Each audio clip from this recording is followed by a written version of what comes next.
ஐயனார் துணை சீரியல் இன்னைக்கான எபிசோடில் வானதி சொல்லுவாங்க, நான் இந்த வயசில் கடை எடுத்து நடத்துனது தப்புன்னு நினைக்கிறேன். கரண்ட் பில் கட்டணும், சம்பளம் கொடுக்கணும், அதுக்கப்புறம் வாடகை கொடுக்கணும், ரொம்ப கஷ்டமாக இருக்குது அப்படின்னு சொல்லிட்டு பாண்டியன் தான் ஆறுதலாக பேசுவார். இதனால நான் இருக்கேன்டி அப்படின்னு சொல்லிட்டு. அதுவும் இல்லை, பாண்டியன் பல்லவன் 2 பேருமே ஃபோன் பார்த்துட்டு இருக்கும்போது நடேசன் வருவார். அப்போ சோழன் பிடிச்சி திட்டுவார், என் மாமனார்கிட்ட தேவையில்லாத விஷயத்தெல்லாம் நீங்கள் பேசியிருக்கீங்க அப்படின்னு சொல்லிட்டு.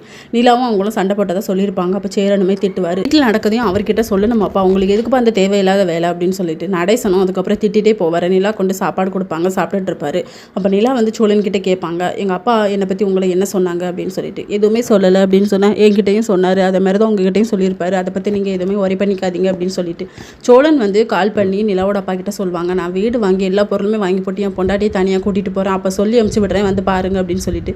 ஒரு டிவி கூட வாங்க வழியில் நீ வீடு வாங்க போறியான்னு சொல்லி சிரிக்கிறாரு. அதுக்கப்புறமா நம்ம பாண்டியன் சோழன் 2 பேருமே சேர்ந்து வீடு பார்க்கலான்னு சொல்லிட்டு போகிறாங்க. அப்போ ஒருத்தர்கிட்ட கேட்கும்போது அவர் சொல்லுதாரு, நாங்கள் வந்து பேச்சுலருக்குலாம் வீடு தர மாட்டோம் அப்படின்னு சொல்லிட்டு. இல்லை நானும் என் ஒய்ஃபு தான் அப்படின்னு சொன்னால், நீ வந்து ட்ராவல்ஸோட டிரைவரு, அதனால் உன்னால் இந்த வாடகைலாம் கட்ட முடியாது, தர முடியாதுன்னு சொல்லி திட்டி அமுச்சு விட்டுறாரு. இதோட இன்னைக்கான எபிசோட் முடியுது.